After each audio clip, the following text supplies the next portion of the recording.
وبالوالدین احسانا، ماں باپ کے ساتھ اچھا سلوک کرو۔ حضرت والد صاحب دامت برکاتہم کے ساتھ ایک جنازے میں جانا ہوا تو وہاں پر جو امام صاحب تھے ماشاءاللہ 40 برسوں سے وہ مسجد کے امام تھے، سفید داڑھی، نورانی چہرہ، وہ حضرت سے ملنے کے لیے آ رہے تھے، حضرت والد صاحب ان سے ملنے کے لیے جا رہے تھے۔ ملاقات ہوئی، حضرت نے میرے لیے بتایا کہ میرا بیٹا ہے، تو مفتی مولانا نے فرمایا کہ بیٹا ذرا غور سے سنیے گا بات، بیٹا غوث، قطب، ابدال، ولی اللہ، فلاں فلاں، ان سب کی دعائیں ماشاءاللہ اللہ تعالیٰ قبول فرماتے ہیں، لیکن والدین کی دعا اولاد کی حق میں ان کا قبول ہونا نص قطعی سے ثابت ہے۔ اب والدین سے دعا تو کرا سکتے ہیں، ابا میرے اوپر قرضہ چڑھ گیا ہے، آپ دعا کر دیجئے قرضہ اتر جائے۔ حضرت والا میرے اوپر قرضہ آ گیا ہے، آپ دعا فرما دیجئے۔ حضرت میری اولاد نہیں ہو رہی، آپ دعا فرما دیجئے، یہ منع نہیں ہے، لیکن یہ کہنا کہ آپ میری بخشش کرا دیں اور بس آپ جو کہیں گے نعوذ باللہ اللہ تعالیٰ کو ایسا ہی کرنا پڑے گا، اللہ معاف فرمائے، یا آپ مجھے اولاد دے دیں، اس قسم کے جملے یہ شرکیاں ہیں۔ اسی طرح اللہ تعالیٰ نے قرآن پاک میں جب فرما دیا کہ وَعِندَهُ مَفَاتِحُ الْغَيْبِ لَا يَعْلَمُهَا إِلَّا هُ، کہ غیب کی کنجیاں صرف اللہ کے پاس ہیں، غیب کا علم صرف اللہ تعالیٰ کو ہے۔ یہاں ذرا دو لفظوں میں غور کیجئے گا کہ آپ چاہے ولی کی تو بات ہی نہیں ہے نا، میں آپ صلی اللہ علیہ وسلم اور انبیاء کی بات کر رہا ہوں کہ تمام کے تمام انبیاء، چاہے آپ صلی اللہ علیہ وسلم ہو یا کوئی بھی نبی ہو، ان میں سے کوئی بھی عالم الغیب نہیں ہے، انباء الغیب ہے۔ تھوڑا سا مختصراً عرض کر لوں کیا مطلب، ہمارے پہلے دروس میں یہ بات گزر چکی، لیکن مختصراً چونکہ آج معاملہ دوبارہ آیا ہے اس لیے عرض کر دوں کہ آپ صلی اللہ علیہ وسلم عالم الغیب نہیں ہیں، یعنی غیب کے جاننے والے نہیں تھے، انباء الغیب تھے، غیب کی خبریں دینے والے تھے۔ کیا مطلب کہ اللہ تعالیٰ نے غیب کا مطلب ہے جو اب ہونے والا ہے، چاہے ابھی 2 منٹ کے بعد، چاہے کل، چاہے آگے، اس غیب کی خبریں اللہ تعالیٰ نے رسول اللہ صلی اللہ علیہ وسلم کو عطا فرمائی، وہ آپ صلی اللہ علیہ وسلم نے ہمیں بتا دی۔ مثلا احادیث میں قیامت کی نشانیاں، حضور کے بعد کیا کیا فتنے آئیں گے، وہ باتیں، قبر کی باتیں، پلصراط کی باتیں، محشر کی باتیں، حوض کوثر کی باتیں، قبر، جنت، دوزخ، آخرت کی باتیں، سب کی سب اللہ کے رسول صلی اللہ علیہ وسلم نے بیان فرما دی۔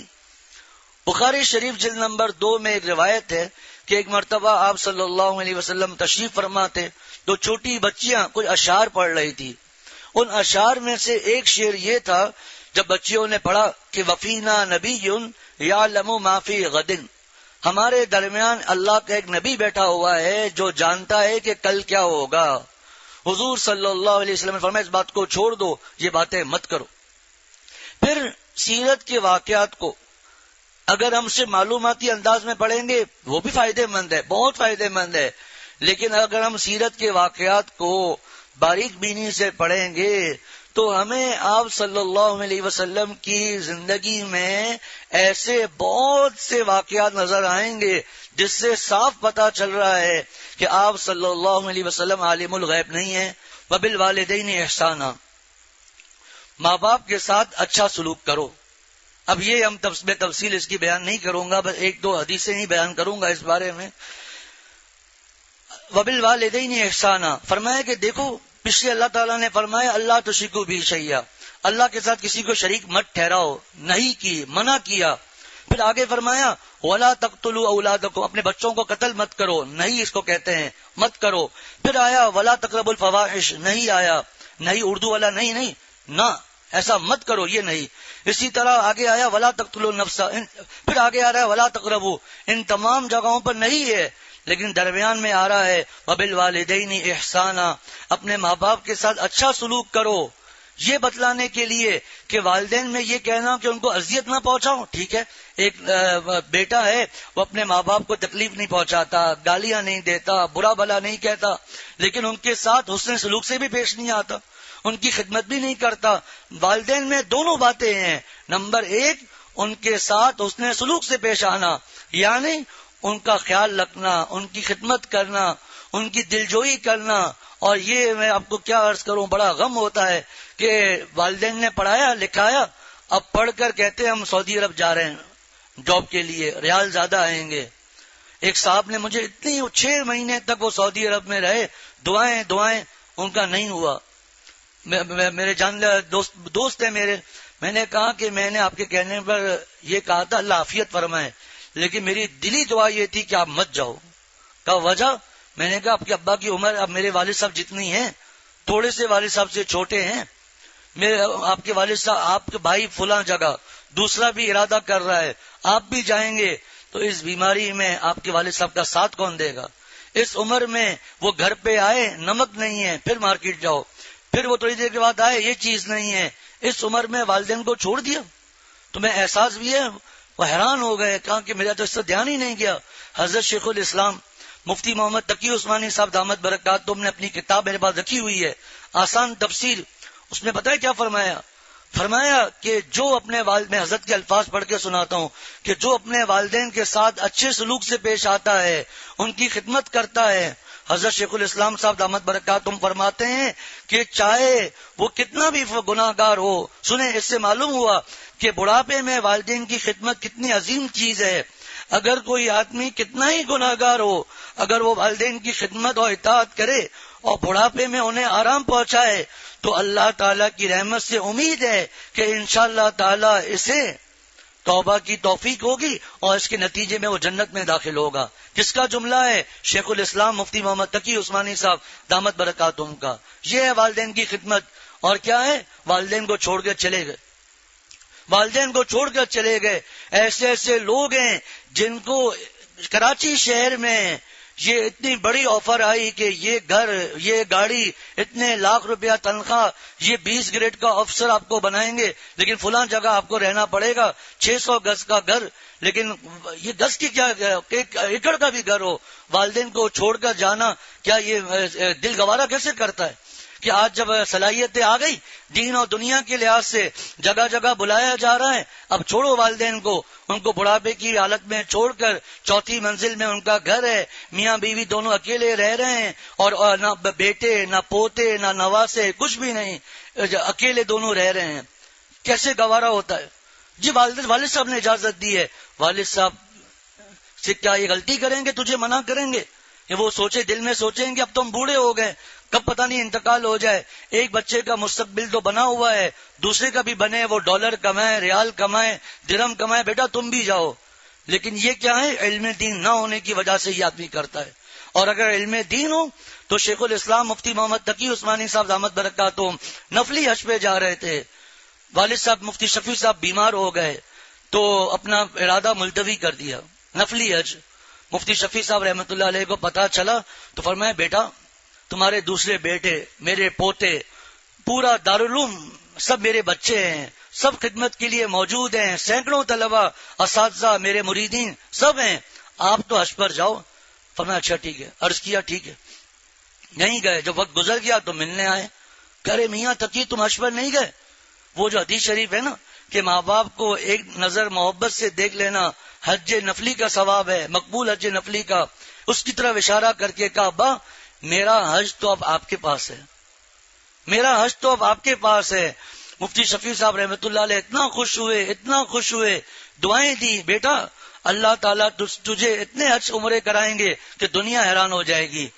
اللہ تعالیٰ نے کیا انعام عطا کیا، ہر سال تقریباً حج، سال میں کئی کئی عمرے، حتیٰ کہ ائمہ حرمین کو حدیث پڑھاتے ہیں۔ ریاض الجنہ میں حضرت ائمہ کے ساتھ کھڑے ہوتے ہیں، مسجد نبوی صلی اللہ علیہ وسلم کے ائمہ امام حضرت کے شاگرد ہیں، حضرت سے کہتے ہیں ہمیں حدیث پڑھائیں۔ اتنا بڑا مقام دیا والدین کی خدمت کی وجہ سے۔ یہ ریال، یہ ڈالر، یہ گاڑیاں، یہ سب چیزیں والد صاحب کے سامنے کہاں ہیں؟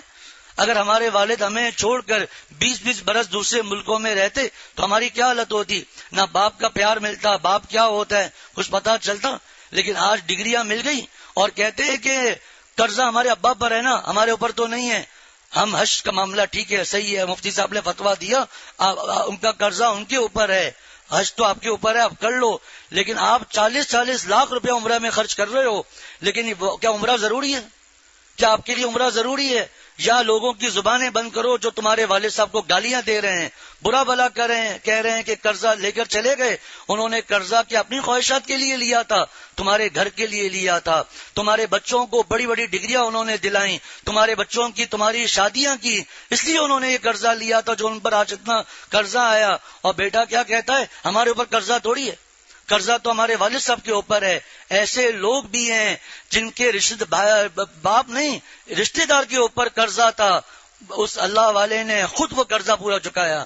یہ نہیں کہا کہ وہ میرے رشتہ دار کے اوپر قرض، لیکن چونکہ اس رشتہ دار کے اس پر بے شمار احسانات تھے تو انہوں نے یہی کہا کہ ٹھیک ہے میرے رشتہ دار پر قرضہ ہے، میرے اوپر نہیں ہے، کروڑوں روپے کا قرضہ ادا کیا ہے۔ وہ چاہتے تو کروڑوں روپے کا پلاٹ خرید کر اس پر گھر بنا کر اپنی اولاد کے لیے کئی برسوں کے لیے آسانی قرار دیتے علی، لیکن نہیں، میرا رشتہ دار ہے، اس کے میرے اوپر احسان۔ یہ کیا ہے؟ دین کی تربیت ہے، یہ اللہ والوں کی صحبت ہے، وگرنہ یہی جملہ ہوتا ہے ہمارے ابا پر قرضہ نہیں ہے نا، ہمارے باپ پر قرضہ ہے۔ ٹھیک ہے، اگر آپ پر نہیں، آپ کے پاس تو الگ بات ہے۔ 40 لاکھ 35 لاکھ کے عمرے ہو رہے ہیں، جاؤ کسی اللہ والے سے تعلق قائم کرو، ان سے پوچھو، بتائیے حضرت میں کیا کروں، میں جا کر عمرے کروں یا پھر جو ہے میں اپنے ابا کا قرضہ، ارے اتنا ثواب ملے گا، اتنا ثواب ملے گا، اللہ تعالیٰ اس کے بدلے انشاءاللہ کروڑوں عطا فرمائیں گے۔ جب والد کے اوپر سے قرضہ ہٹ جائے گا، آخرت میں ان کو پتا چل جائے گا، اللہ تعالیٰ کو تو پتا ہے نا، اللہ تعالیٰ دیں گے۔ خیر، تو میں عرض کر رہا تھا وبالوالدین احسانا کا مطلب مضمون طویل ہے، سے ایک حدیث سنا دیتا ہوں اور اسی پر بات ختم کرتا ہوں کہ آپ صلی اللہ علیہ، آپ حضرت کے بیانات تو سنتے رہتے ہیں، اب اس میں زیادہ تفصیل میں بیان نہیں کروں گا۔ فرمایا مشکات کی حدیث ہے کہ جب بچہ نہیں، بچے کا لفظ نہیں ہے، جب انسان صبح بیدار ہوتا ہے، اٹھتا ہے، اگر اس کے والدین حیات ہیں یعنی ماں باپ دونوں خوش ہیں تو جنت کے 2 دروازے کھول دیے جاتے ہیں، دونوں ناراض ہیں تو جہنم کے 2 دروازے کھول دیے جاتے ہیں۔ ایک ہے اور وہ ایک ناراض ہے تو ایک خوش ہے تو جنت کا دروازہ، ایک ہے وہ ناراض ہے تو جہنم کا ایک دروازہ۔ اللہ تعالیٰ صحابہ کو جزائے عظیم عطا فرمائے۔ ایک صحابی نے پوچھا یا رسول اللہ اگر وہ ہم پر ظلم کریں تو؟ یہ آج کل کئی لوگوں کا سوال ہے کہ ہمارے والدین تو ہم پر ظلم کرتے ہیں۔ آپ صلی اللہ علیہ وسلم نے 3 مرتبہ فرمایا اگرچہ وہ ظلم کریں، اگرچہ وہ ظلم کریں، اگرچہ وہ ظلم کریں۔